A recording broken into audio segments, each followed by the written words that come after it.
Section 1. You will hear a conversation between a printing company employee and a customer. First, you have some time to look at questions 1 to 5.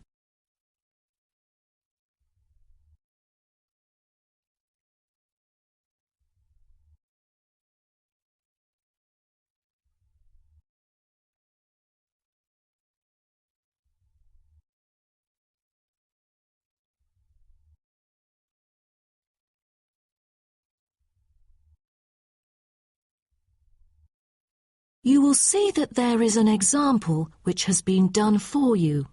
On this occasion only, the conversation relating to this will be played first. Good afternoon. Welcome to Matrix Printing. I'm John Smith. How can I help you? Good afternoon. I'm here to reprint a brochure for our hotel. There are some pages that need revising. The customer says the brochure sample needs revising. So, brochure has been written in the space. Now we shall begin. You should answer the questions as you listen, because you will not hear the recording a second time. Listen carefully and answer questions 1 to 5. Good afternoon. Welcome to Matrix Printing. I'm John Smith. How can I help you? Good afternoon. I'm here to reprint a brochure for our hotel. There are some pages that need revising. Sure. How may I address you? Oh, I'm Mary Jane from Central Hotel Chains. Nice to meet you. I've got samples of the previous version. I assume it is your company's advertising brochure. Yes. What exactly is the problem? Well, it was printed the year before, so some of the information is already out of date. There are also a couple of problems with the layout. Firstly, the letters of the address on the front page are far too small. It's hard to see when glancing at the cover. How big do you need it to be? Increase the letters by 3 font sizes. Just a minute. Let me take notes of your requirements. Okay. What else needs changing? The information regarding the pool should be deleted because it is currently under renovation and is not available. So, all of the relevant descriptions on page 2 should be removed? What do we replace it with? We can't just leave the whole page blank. Just fill it in with the introduction of our newly opened gym. I've included all the relevant information here in this flash drive. Let me check. I see. No problem then. What is also bothering us is that the description under the top photos on page 4 is incorrect. The word lounge needs to be replaced with reception. Fully noted. Is that all? No, there is more. Turn to page 5. We feel that showing merely the picture of our exterior and interior decoration does not fully represent the appeal of our hotel. On second thought, we've decided to use a picture with the view of the hotel. Do you have the original copy of the picture? Yes, it is also enclosed in the flash drive. Okay. We'll re-edit the whole layout of the photos. Great. Before you hear the rest of the conversation, you have some time to look at questions 6 to 10.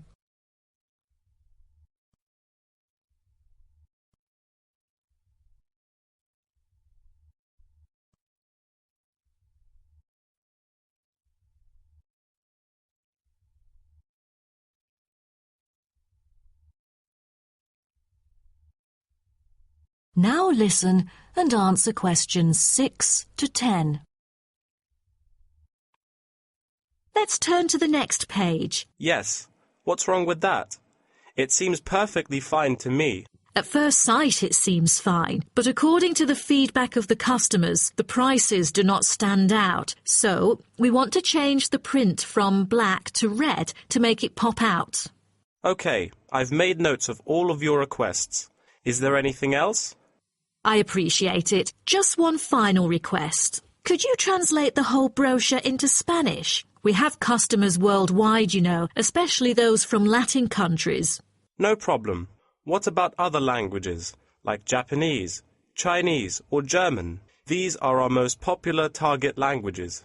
I have to ask the manager about the Chinese version. There's been a surging number of Chinese clients during recent years. However, we don't need German or Japanese translations, as we currently don't have many customers from those two countries. Sure. Just keep me updated. So, roughly, when can we get the revised print? We need it before the end of July. It's late June now. Roughly, it'll take 3 weeks to re-edit. So it will definitely be ready before the deadline. Great. To where shall we send the samples? The address is number 9 Green Drive, Clifton, NY 21300. How do you spell Clifton? CLIFFTON, Clifton. And the telephone number? It's 9030366602. Also, if you have any further questions, you can reach me through this number. Okay. That is the end of section 1. You now have half a minute to check your answers.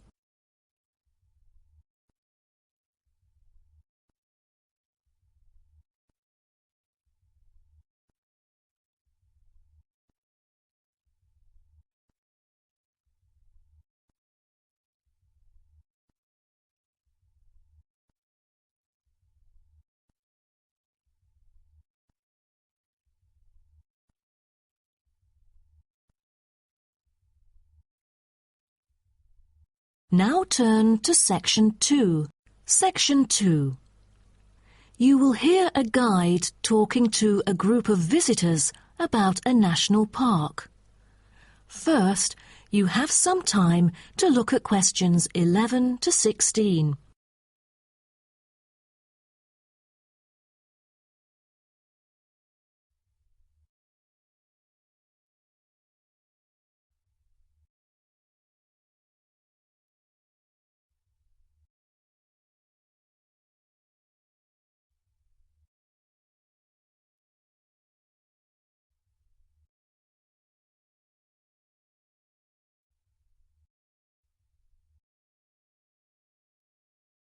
Now listen carefully and answer questions 11 to 16. Welcome to Byron National Park. I am Jim Carson, your tour guide for the trip. First, I'd like to give you some basic information about the park. Covering 7,000 acres of land and spanning across 3 states, Byron National Park was established to protect the area's most spectacular scenic values. With unique geological features, natural history, and native plant and animal life, it is an ideal destination for recreation as well as research purposes. The park has a breathtaking waterfall connecting the longest river in the country, but it is most renowned for having the largest subtropical rainforest worldwide. There are many layers of tall, medium, and low vegetation growing with seasonal variations in the park. It is a place where the air seems green. Ardent hikers can find an awesome array of options here. Apart from the dense green rainforest, tourists can also hike along the mountain trail. Despite the stunning view, taking photos is not advised on the way up, I'm afraid, as one might get distracted and the narrow trail by the sheer cliff is quite dangerous. When you reach the top of the mountain, there is nothing better than having a picnic under the trees with your family. Accompanied mostly by wildlife, walkers as well as cyclists may find the bush track a good choice for having a tranquil time to themselves. As your tour guide, I suggest that only expert hikers take the creek circuit, because its beautiful and inspiring scenery through the subtropical jungle is paralleled by its physical challenges. A list of transport is available within the park. Bicycles are a popular choice, as it is the most flexible way to get around. Electric trams are temporarily closed for maintenance. Boat trips down the river are an ideal way to spend a tranquil afternoon. Rest assured that transport within the park is covered in the bill. Extreme sports is another highlight of the park. There are, for adventurous grown-ups, especially those who are comfortable with having a racing heart, scary as it may sound, it is actually safe to participate in extreme sports under strict instructions and close supervision. Abseiling is available regardless of the weather. It is a fun way to overcome fear of heights, gain new skills, and get an adrenaline rush. Bungee jumping and paragliding are also available, except for during the summer. At this point, you might worry about meals here. Well, even though there is only one restaurant in the park at the moment, the variety of dishes is astonishing. There are 2 meals included in the price. Just get your meal ticket at the reception before dining. Also, there is no need to make reservations or worry about availability, since there are plenty of tables. Before you hear the rest of the talk, you have some time to look at questions 17 to 20.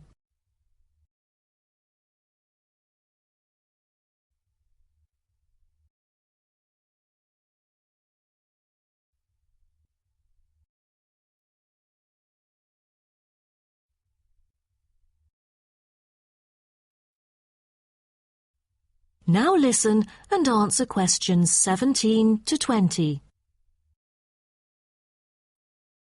During your stay here, you might want to know what there is to do. Let's turn to the plan so I can familiarize you with the layout of the park. Most tourists would choose to stay in our guest house, located in the southeast corner. It features 63 tastefully appointed guest rooms, many of which offer spectacular views of the park. You'll find a home away from home at our guest house. But for those who want to experience the natural beauty up close, there is also a campsite. When you get out of the guest house, go straight ahead, turn right at the end of the road. To your left, there is a campsite amongst the trees where you could spend a night under the stars together with owls and chipmunks. If you look at the top left of the plan, you will notice a picnic area. You can either bring your own food, or we can deliver food to you. Barbecue is an option. The business centre is situated directly opposite the picnic area. It provides flexible, fully serviced offices, conferencing suites, meeting rooms, and is equipped with the latest multimedia facilities. Wired, as well as wireless, high-speed internet is available within the entire premises. The centre is designed to cater to both individual travellers and corporate groups. Visitors can also go to the museum, which holds a vast collection that exhibits local history and a natural habitat. You start from the guest house, just turn left at the first conjunction, then walk past the tea house, turn right. You'll see the museum after making the third right. Have you found it? Pretty easy, right? To spend a delightful afternoon with a book and a fresh cup of coffee, you can go to the only cafe in the park. From the guest house, you go straight, then take the second right, and you'll see the cafe right in front of you. You might want to check out our all-season tennis court, which offers instruction for all ages and skill levels. It is located right opposite the cafe. That is the end of section 2. You now have half a minute to check your answers.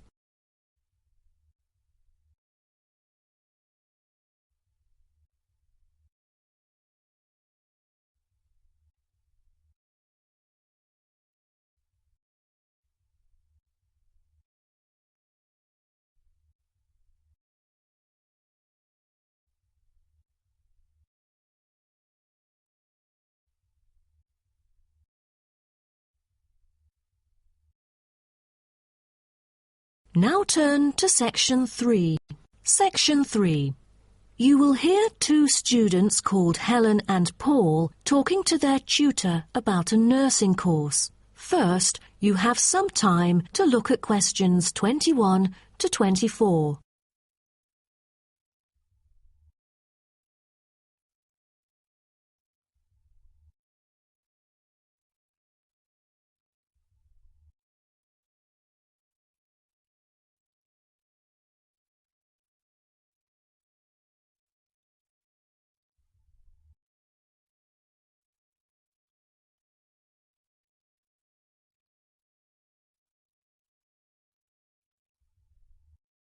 Now, listen carefully and answer questions 21 to 24. Helen and Paul, congratulations to you both for doing so well the past semester. You two have exhibited an impeccable performance during your first year in the nursing program. I'd like to get some feedback from the two of you to better improve the program and to provide guidance for our prospective students. I'd like to start with you, Helen. So, first of all, which aspect of the program impressed you? Well, to be honest, when I was enrolled into the course, I was expecting a group of classmates my age. But as I stepped into the classroom for the first time, I was surprised by the diversity. Most were in their 20s, but there were also those in their 30s or even 40s. As it turns out, the intergenerational communication has sparked intense debate and new thinking, and I think that's something special about the programme that I appreciate very much. What about you, Paul? What do you think of the program? For me, the group project we carried out last semester is another key feature of the program. The whole class was divided into 8 different groups, working on 8 prospective cases. Team-building sessions were conducted in a collaborative way most of the time. Comprised of 5 members, our group studied acute pancreatitis. During the process, we broke the task into different parts and assigned them to each member. We were then able to tackle the complex problem by pooling our knowledge and skills. More importantly, stronger links were established between the group members. Because of the project, we've all become good friends. That's true. According to graduates, group projects prepare them for the work world in which teamwork and collaboration are increasingly the norm. So tell me, Paul, what else do you like about the program? I want to be a registered nurse working in a public hospital after graduation. So the internship provided is a valuable opportunity for clinical practice in a supportive learning atmosphere. However, I was amazed by the amount of written assignments, since I thought the course should have focused more on practice-oriented learning. Well, I have to disagree with you, Paul. The essays demonstrate your understanding of the course. For me, writing essays is a process that involves critical thinking, which challenges me to develop my points more thoroughly. I thus managed to gain a diversity of perspectives. The program is designed to deliver basic and advanced theoretical knowledge of core concepts, including healthcare systems concepts, together with practicum or clinical practice experience to bridge the classroom content to the practice setting. So, I'm afraid written work is unavoidable. Also this year, we've added a module of law. How do you feel about that? At first, we felt that learning law is kind of redundant and too time-consuming. After a few sessions, we realised that it is necessary in dealing with future medical disputes. Before you hear the rest of the talk, you have some time to look at questions 25 to 30.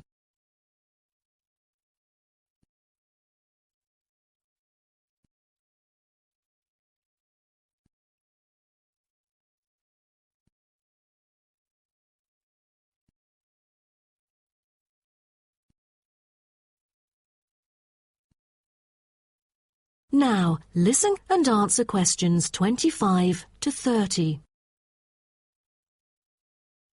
Do you have any suggestions for prospective students? What bothers me most is handing in essays on time. I almost missed the deadline once because there were 3 essays due within the same week, so rationalizing your time is critical. Well, that's true. The lectures deliver so much useful information. I have poor memory, so I kept making notes and revisiting them on a regular basis. To my surprise, at the end of the semester, I have learnt the key concepts by heart. How was the research? I heard that it was quite challenging. How did you manage to overcome the difficulties? That's true. The majority of us had no clue how to carry out the research at first. Fortunately, when I was digging up reference materials at the library, I sought help from the librarian. She taught me about finding the appropriate resources and choosing the proper research methods. Have you checked out the online forum? Yes, it has become a habit for me to visit the forum regularly. In a sense, it extends classroom learning. It is where the students post academic problems that they come across and get support from the faculty members. Some of my classmates didn't do so well during the placement tests. I feel that background reading is necessary. Lastly, do you have anything to say to the freshmen? I was really ambitious at first, trying to get straight A's on my transcript. I made tons of notes and worked hard even on the optional assignments to get extra credit. I stressed myself out before having an emotional breakdown. After consulting my advisor, I found it important to set realistic goals. Don't push yourself too hard. It is wise to sort out your priorities. Thank you for coming here today and providing valuable feedback on the program. Have a great summer break. That is the end of section 3. You now have half a minute to check your answers.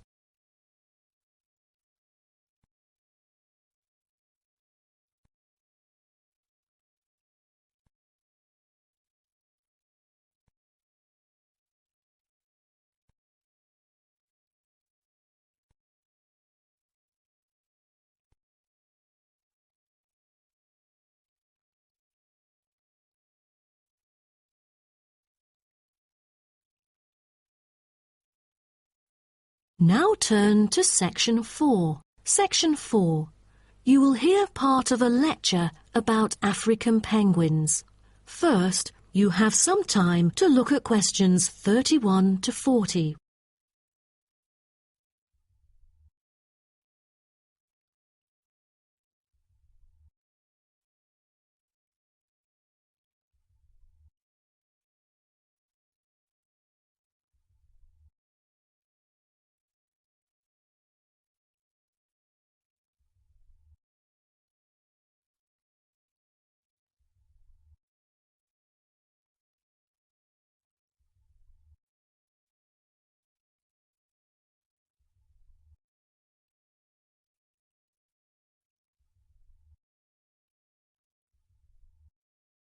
Now, listen carefully and answer questions 31 to 40.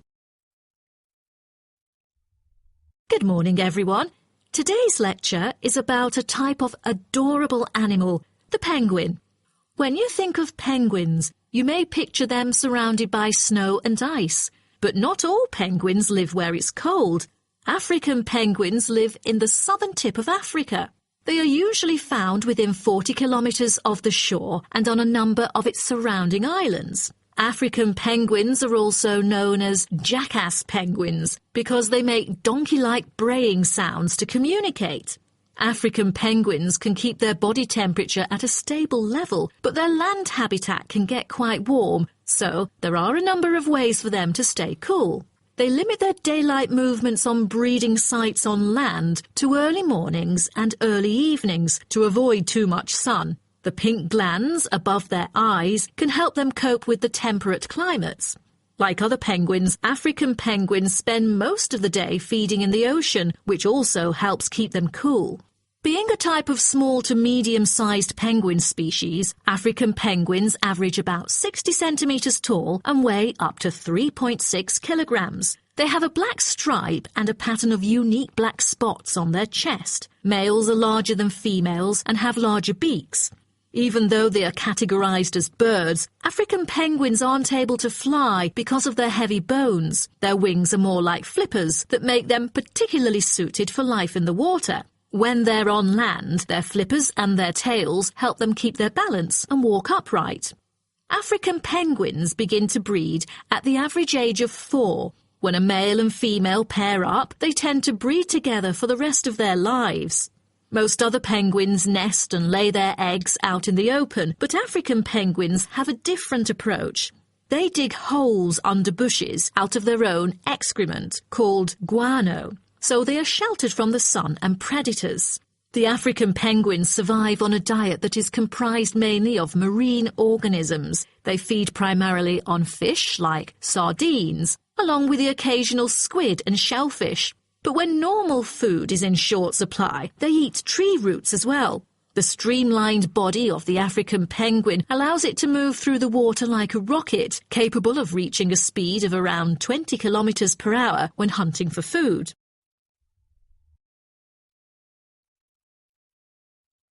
The African penguin's smaller size means that it has many predators both in the water and also on dry land. Their natural predators at sea include seals and sharks. The biggest threat to them on land is not just towards the adult penguins. The penguin chicks are sometimes taken by seagulls into the air and dropped from above. The seagulls could thus feed on them. At risk from predators, young penguins are protected for about 40 days after hatching by both parents. They will leave the colony when they are between 3 to 5 months old and will return a few years later. The entire surface of their body is densely covered with feathers, which fall off during the winter. This process is called molting and takes about 3 weeks to complete. During that time, they are unable to forage. Therefore, prior to this, African penguins spend about 5 weeks laying down fat deposits. They generally live between 10 to 15 years. However, many do not reach their full lifespan. Their population has drastically declined. Approximately 120,000 African penguins remain in the wild, and their population has decreased by 90% in the past 60 years. They are considered to be vulnerable and have been listed as being endangered. 2 major factors have contributed to their decline. They are struggling for nesting space due to human disruption and competing for food due to overfishing and pollution.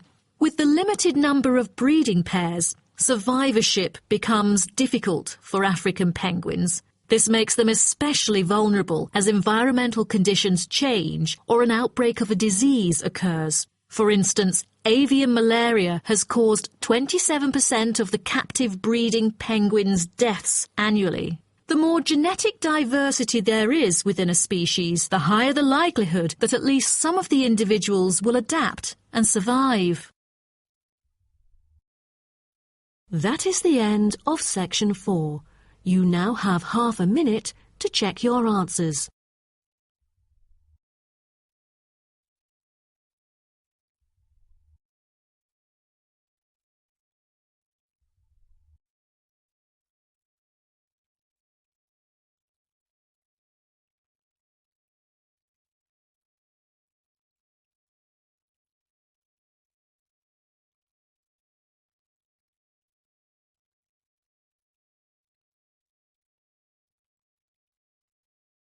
That is the end of the listening test.